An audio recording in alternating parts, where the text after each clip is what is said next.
Hello, Dr. Zakir Naik.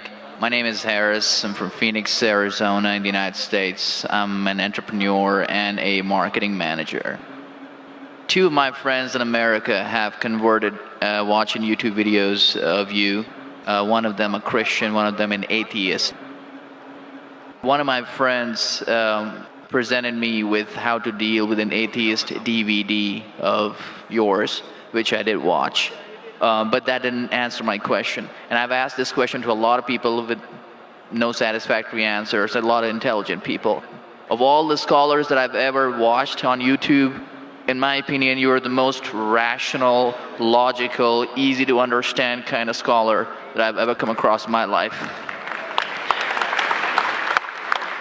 And it is really important that this question is answered because I've never had a satisfactory answer for this question. My question is like a coin with two sides. The first side of it is this, and this is the question. I'm somewhere between an atheist and agnostic. I'm not sure where. God has created this entire universe, and the Quran speaks a lot about how it has taken so many days and mountains and this and that, and life is going to be a test and whatnot. My question is, way before God decided to create this entire universe, before he decided to put human beings, before he decided to send Prophet Muhammad or Adam and Eve, way before he even planned about doing any of this, he knew the end result of it. He knows in the end he will be disappointed by certain people and he will throw them in hellfire. He knows they will be burning. He knows they'll be tortured, and that is when they'll be repenting for what they've done. Way before he created the entire universe, he knows the outcome is gonna be bad. It may be good for certain people who are in heaven, but he knows that he can save those people from being in hell. Way before he even decided to go ahead with the creation. Yet he decides to go ahead with it, with all his godly logic. Why would he want to do that? The question, if I can just put it in this manner, how can God be so sadistic that he would actually go ahead with a plan which he knows is going to end up in that manner? That's the first side of the coin. The second side of the coin is, for some reason, if I believe that, okay, God is almighty and he understands everything is great, God is great. Why is God insisting in the Quran that look at the mountains, look at the protons, the electrons, this and that, everything is so synchronized, how amazing I am. Why is he forcing us to find his creation amazing when it is a piece of cake for God? I mean, he just had to say kun and it was done. Then why is it a big deal if God has made this entire universe which is so amazing? Because for God it's nothing. So I should not be really amazed at his creation. He can do much more than this. So I do not understand why he wants us to respect what he's done or find it amazing what he has done. The brother asked a very good question and a very intellectual question. It's a very good question.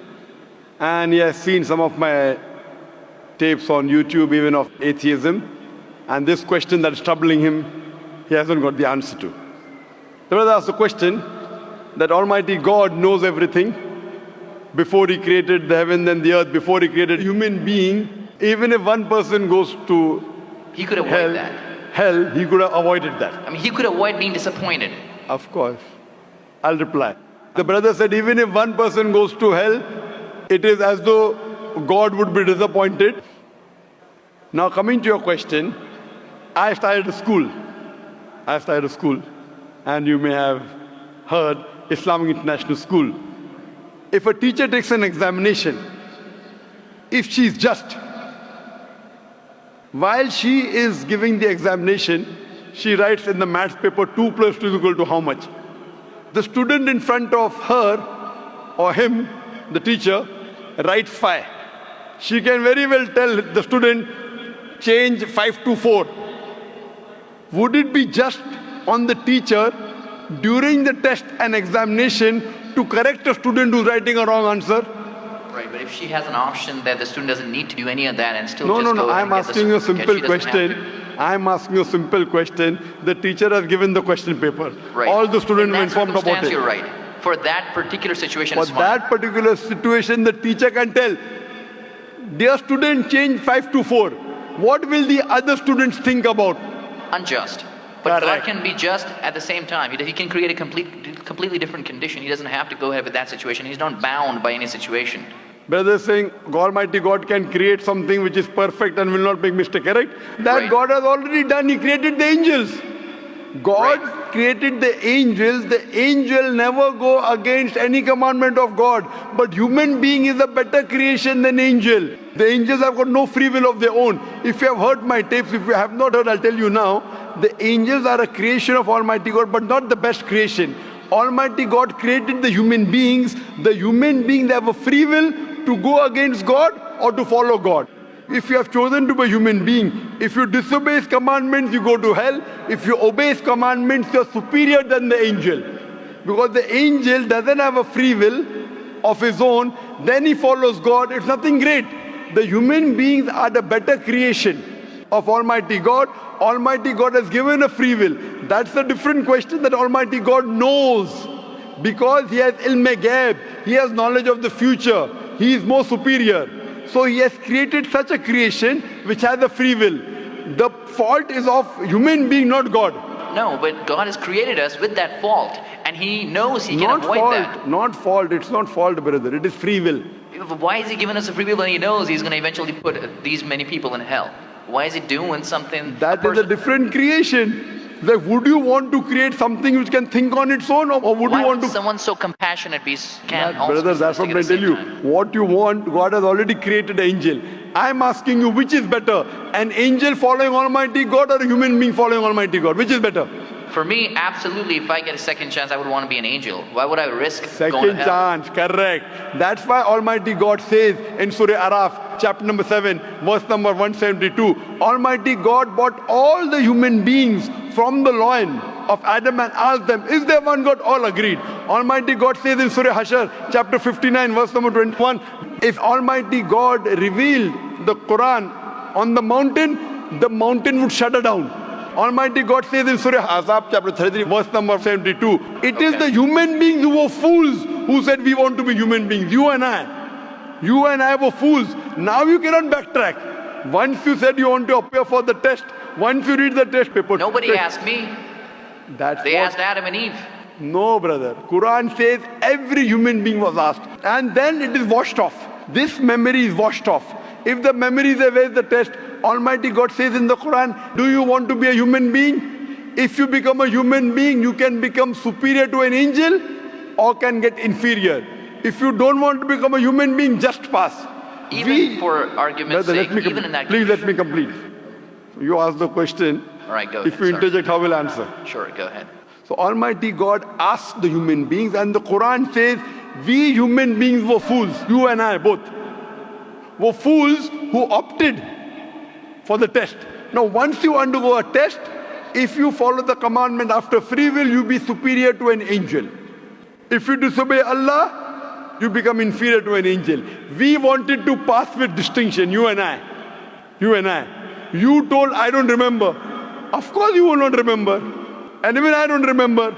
But I believe in the Quran. On the day of judgment, Almighty God says, not a single human being will object to the justice of Allah. That we'll come to know on the day of judgment. Only thing we'll say, please give us one more chance. Almighty God will say it's too late. Because if He wants to give you a new chance, even I'll have to come back in the world again. Again, everyone. So those who failed, He can't get only the failures. So the Quran says no one will ever object on the justice of Allah. They will request Allah, give us one more chance. Almighty God will say too late. Almighty God gives us chances in this world itself. You make a mistake, Allah gives you a chance to repent. You repent. Allah forgives you. Again you make a mistake. Once you die, it's only one. So as far as the first question is concerned, why did God create? Because it's a better creation. Any logical person, including you, has to agree that a person who has the free will is a better creation than a person who has no free will. Only your question you don't remember is perfectly right. When you die, when you're resurrected, that time you and I will meet. Then you will say, I remember. Even I don't remember now. But I have faith in the Quran that Quran cannot be wrong, because scientifically, if you heard my lecture, 80% of the Quran is 100% matching with science. 20% is ambiguous, neither right, neither wrong. So my logic says when 80% is 100% correct and not even 0.1% of the 20% is wrong, so my logic says even this 20% would be right. I'm a scientific person, I'm a logical person. So I believe in the statement of the Quran that we chose. If you wouldn't have chosen, you could have questioned God. Why did you make me a human being? Then Right. God would have been at fault. But God says in the Quran, He asked, the mountains were afraid. Everything else was afraid. We human beings opted for this. But do you remember being asked? I don't remember being asked that Brother, question. if you heard my answer, even I don't remember. But if you remember, then where is the test? Imagine if a teacher teaches you something. Teacher teaches you something. Teacher gives you the book. The teacher has to take away the book for the test. If the teacher says, okay, take the book and answer, where is the test? Okay, but what? After the examination is over, you can go home and check or not. But even before the exam began, God knows the end Brother, result. listen to me. After the examination is over, can you go and check home or not in the textbook? Absolutely. But during the examination, can you check? No. So now the examination is going on, brother. Once it's over, you can check. If you tell teacher, I want to see the textbook, I don't remember. No. During the examination, you cannot refer to the textbook, it will be called cheating. Correct? So once the examination is over, if you don't remember, you tell God, what is this illogical? But Quran says not a single human being will object to the justice. Let the test get over. So today, I being a scientific person, I being a logical person, based on my knowledge of science, based on my logic, when I read the other scriptures and when I read the Quran, I find Quran is the only book, only religious scripture on the face of the earth which passes this test. So therefore I, being a scientific person, being a logical person, agree, okay, fine. This statement of the Quran also has to be right. I don't remember, that's the test. If I remember, where is the test? So that answers the first part of the question. First part, that saying that God was sadist. God is not sadist. For example, I start a medical college. I want the school students to go to medical. How many students who go to school enter the medical college? Just roughly, can you guess? Few, surely less than 5%. Less than maybe 1%. So why did you make a college where only 1% can enter? Fine, it is for selected few. So same way God made heaven, Jannah, Jannat-e-Firdaus. Everyone cannot go to Jannat-e-Firdaus. Why not? Sorry? Why not? Why can't everyone go to medical college? Because it's human capacity. If humans Yes. were capable of being able to put everyone in medical college, they would. That's the way we are made. The same way everyone cannot become a doctor. Only those who have the capacity. Same way everyone cannot go to Jannat-e-Firdaus, the high levels of paradise. We have to strive. God has given you capacity. If you don't follow His guidance, you cannot. If you follow His guidance, to go to Jannah is very easy. If you're intelligent, it's very easy. If you're intelligent and if you're truthful to yourself. But if you're not truthful to yourself, even a non-intelligent man can go to Jannah. Only thing, you should be truthful. God has given you different options how to follow Him. Some people think they are smart. I tell them they're extra smart. If they were smart, they would see it is crystal clear in black and white that this is the word of God. You have to follow it. That's the reason Francis Bacon said, little knowledge of science makes you an atheist. In-depth knowledge of science makes you a believer in God. So I wouldn't say God is sadist. I said we were fools who opted to undergo the test. Not God. God gave you an option. What do you want to be? We chose. So we are responsible, not God. God is not a sadist. We are fools. That's what the Quran says. On the day of judgment, you will come to know, inshallah, you and I both. Inshallah, if I go to Jannah, inshallah, I'll pray to God, I'll thank God. You know, I was a good person, I choose to be a human being. If you pass that, if you fail, then we will curse our own self. Hope that answers the question. The second part, Sorry, what was the second part? that even if I believe how almighty He is, how knowledgeable He is, why is He so bent on convincing us, look at the mountains, look at the electrons, look at the That's right. protons? The second part of the question was that why does Almighty God give references of the mountain that He's created this? For Him it is peanuts. So why is He talking? You know why is He saying? He's saying these peanut things, mountain, they would shudder. You human being who are superior, why don't you understand? Quran says in Surah Hashar chapter 59 verse number 21, had the Quran been revealed on the mountain would have fallen down to utter ruin. But to us human beings it makes no difference. He's giving these examples to show that these things which are so powerful, the mountains etc. which He has created, would have submitted their will. Why don't you human beings do? He's trying to give an example that we are fools. He's not trying to praise Himself. And whenever He asks us to praise Him, or when He says, for we say Allahu Akbar, God is the greatest. Do you think it will change Allah? No. Whether you say 1,000 times Allahu Akbar or 1,000,000 times, He cannot become greater. He's already the greatest. The reason we say these things is because it is our human mentality, our human nature, that we follow the people who are famous, we follow the people who we praise. For example, your mother has a heart attack. There is an unknown person on the street who gives you the treatment. And you heard that the best heart specialist in the world is Dr. X. Now, will you follow Dr. X's advice or the person on the street who you don't know? Dr. X. Why? Because Dr. X is famous. People know him. He's the best in the world. So the reason in our salah, in our life, we say Allahu Akbar, Allah is the greatest, Allah is the most wise, Allah is the most intelligent. Why? If we say that, it doesn't benefit Allah. It benefits us. That if we praise Him, we follow Him. If we follow, we go to Jannah. To Allah, it makes no difference. Therefore, Allah says, will you not then believe? Will you not then understand? That means the Quran is revealed to the people for understanding. So He's giving this example not to make Himself great. He's already the greatest. Whether you say 1,000,000 times Allah is the greatest, it will not make a difference to Allah. He's telling it to you. Allah says in the Quran, Allah does not require you, you require Him. So when we praise Him, it is human psychology that the person you praise, person you talk great about, you tend to follow his advice. By following his advice, it will benefit you, it will not benefit him. He is already the greatest. He is already the merciful. So these are rules and regulations laid down. He is our creator. He knows our mindset.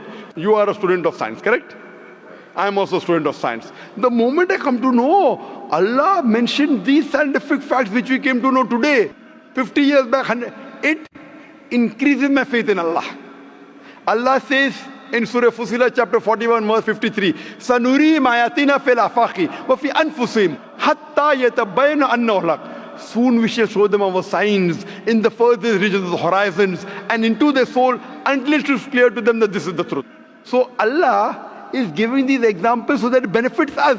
For Him, it makes no difference. It is benefiting us, so He is giving us a chance to follow Him so that we can go to heaven. Hope that answers the question, brother. I recognize His power, and I understand He's amazing and all that He's done. But am I expected to be amazed at His achievements at creating this universe? Because for Him, it's like a 1-second job. Correct. Right? So for Him, which is 1-second job, when He tells you not to have alcohol, if you have alcohol, sure, but am I expected to be amazed at His creation? No, see, the thing is that He is not there to prove Himself better. If you believe that for Him it is peanuts, so will a person lie? No. So if He says don't have alcohol, you will not question Him. No. Don't have pork, you will not question Him. Yeah, but I'm not amazed at His creation because for Him it's nothing. Compared to us, it's amazing. For Him, it's nothing. Right. But compared to us, a person who can create the universe, when He tells me not to have alcohol, I immediately follow. Sure, I don't mind following Him, but do I have to be amazed at His creation, as is said in the Quran? See, as you asked me the question, should I be amazed at the creation? Right. I would say, if I believe human being is a better creation, then yes, I'm amazed, and then I say, Alhamdulillah, He has made me better than that. So if I'm amazed, He made the mountains, He made the stars, He made the sun, but He made Zakir Naik also. He made a human being. and we are the best of creation. So he gives these examples so that we realize what benefit he has given to us, all the favors he has given to us. Talking about the sands, talking about the protons, talking about the mountains. Finally he says human beings are the best creation. So in comparison, we have to agree that our Creator has created this human body, the molecules, the DNA, the complex thing, which can never come by chance. So in this way, we are amazed at the creation of the human being. And then we submit to him. If you are not amazed, only by being amazed, we submit that he is our Creator, he is worth worshipping. No one else can do that.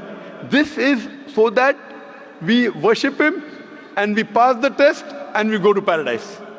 Hope that answers the question.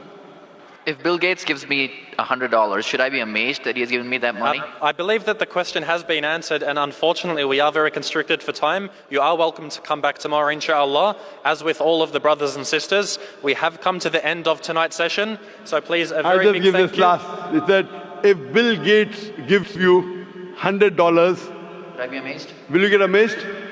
Brother, the question is, why should Bill Gates give you $100?